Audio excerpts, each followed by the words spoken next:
So yesterday, as I said, Nikki Haley acting as my spirit animal, and she was at the UN. The UN votes 128-9 against the United States moving our embassy to Jerusalem, to which we say, go to hell. Who cares what you have to say? Why in the world would I care that Yemen doesn't want us to move our embassy to Jerusalem?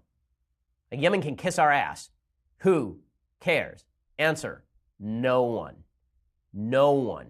Okay, and Nikki Haley made that pretty clear. She basically looked at the entire UN and she said, guys, you think I'm standing here like caring about what you guys have to say?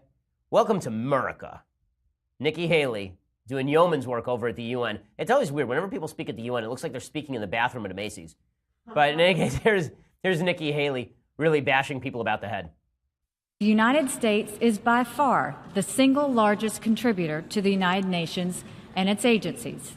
When a nation is singled out for attack in this organization, that nation is disrespected.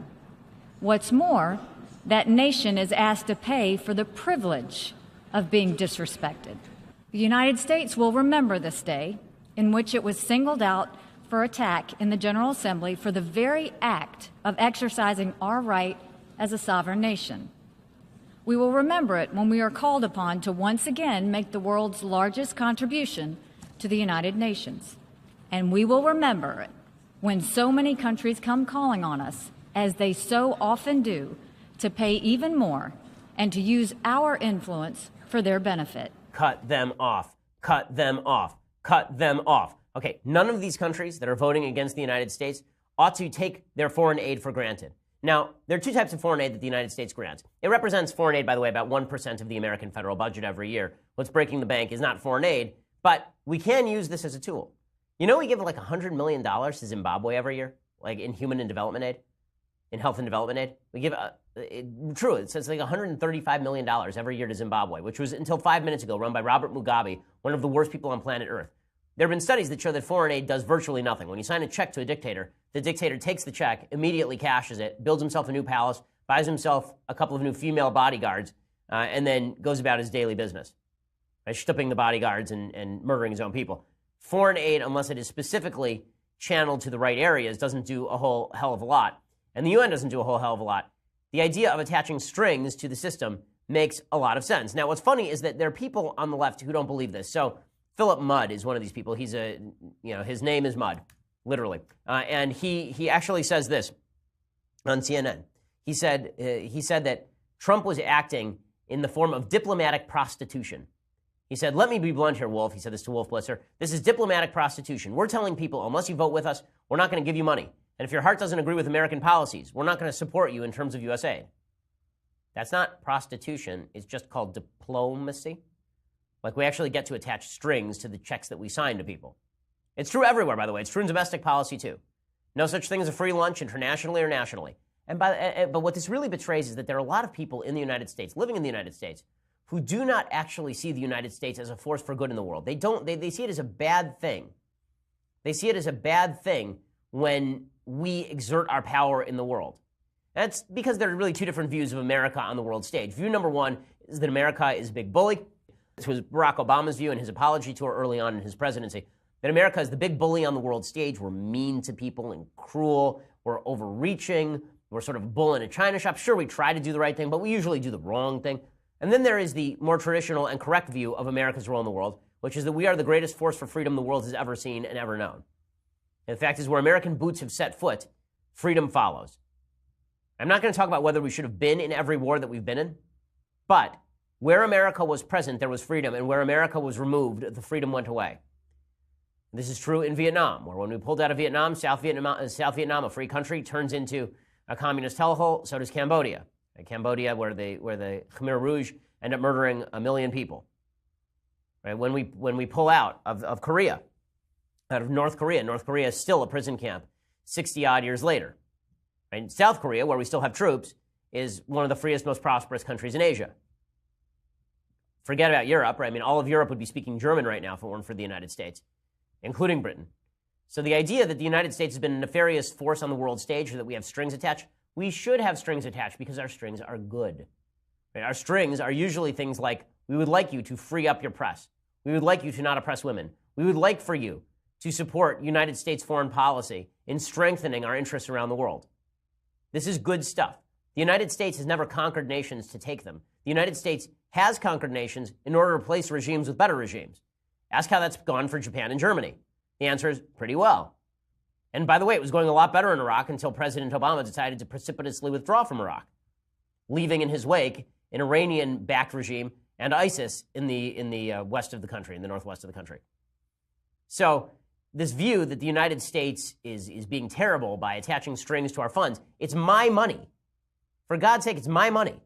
So if it's my money, then I get to determine what happens with it. This notion that the government has a role in taking my money and then spending it on whatever stupid thing Robert Mugabe wants to spend it on, it verges on taxation without representation, is the truth. Now, one of the things that's always interesting is the UN votes, as I talked about yesterday, statistically, insanely and routinely, all the time, they vote against Israel.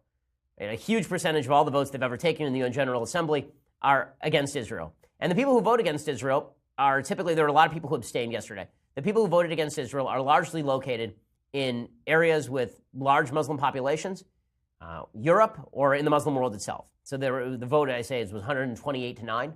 So 57 of those countries were Islamic. So half of them right off the bat are Muslim countries that hate Israel and don't believe that it ought to exist. I'll do taxes in a second. You know, I'm going to begin today instead with the UN. So the UN right now, as we speak, is voting on whether to condemn the United States for moving its embassy to Jerusalem, to which we should say, F off. Who cares what you have to say? Why do I possibly care what Venezuela, where its citizens are eating dogs, have to say about where we put our embassy? Why would I care about the Organization of Islamic Countries, 57 Islamic countries who hate Jews? Why would I possibly care what they have to say about whether Jerusalem should be Jewish territory? Why in the world would I have to care about that? Yet somehow we're supposed to care about this. We're supposed to care deeply that the UN, which is basically Mos Eisley, okay, you will never find a more wretched hive of scum and villainy than the United Nations General Assembly. I hate the United Nations so much that while I'm against the use of eminent domain to hand over to private businesses, because I think that that's illegal, I would be willing to make an exception if President Trump wanted to use eminent domain to bulldoze the UN and build a Trump Tower on top of it. I'd be fine with that. In fact, I think the best use of the UN would be throw out all the diplomats and use it as an asylum housing project for all of the people who have to run from the garbage countries that occupy the UN. The UN is an awful institution. It has done literally nothing good since basically inception, except for voting for the establishment of the State of Israel. Name the good things the UN has done. I'll wait. Okay, then the UN is a terrible organization, and it is a wildly anti-Semitic organization. Is it a shock that they're trying to pass another assembly resolution against Israel? Is that a shock? Let me explain to you why this is not a particular shock. I begin with a few statistics. So, for all those people who are like, well, you know, the UN, that center of moral gravitas, when they come after Israel, that really means something. No, it doesn't mean anything. It doesn't mean anything. Here are some statistics for you. How much does the United Nations hate Israel? There are 193 countries in the UN.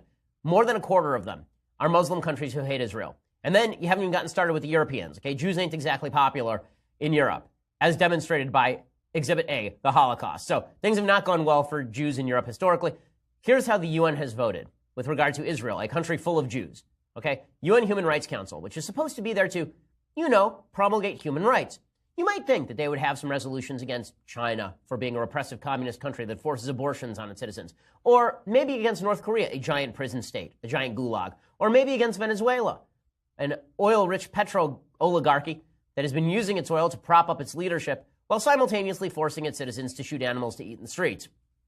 You might think that the UN Human Rights Council might have some things to say about that. Well, nah. From its creation in June 2006 through June 2016, a full decade, the UN Human Rights Council has adopted 135 resolutions criticizing countries. This is thanks to UNWatch.org. They've adopted 135 resolutions criticizing countries. 135. How many of them were against Israel? One country. 68. 68. Literally half of all UN resolutions at the Human Rights Council criticizing a country have been directed not against North Korea, not against Iran, not against Saudi Arabia, not against Egypt, not against China, not against Venezuela, not against Cuba, against Israel, the only democratic free country in the Middle East. Half of them. Okay, the UN General Assembly, as I say, the Star Wars cantina of garbage, of human debris. Okay, from 2012 through 2015, the UN General Assembly has adopted 97 resolutions criticizing countries. How many of those were against Israel? Does anyone have a wild guess? I'm taking guesses.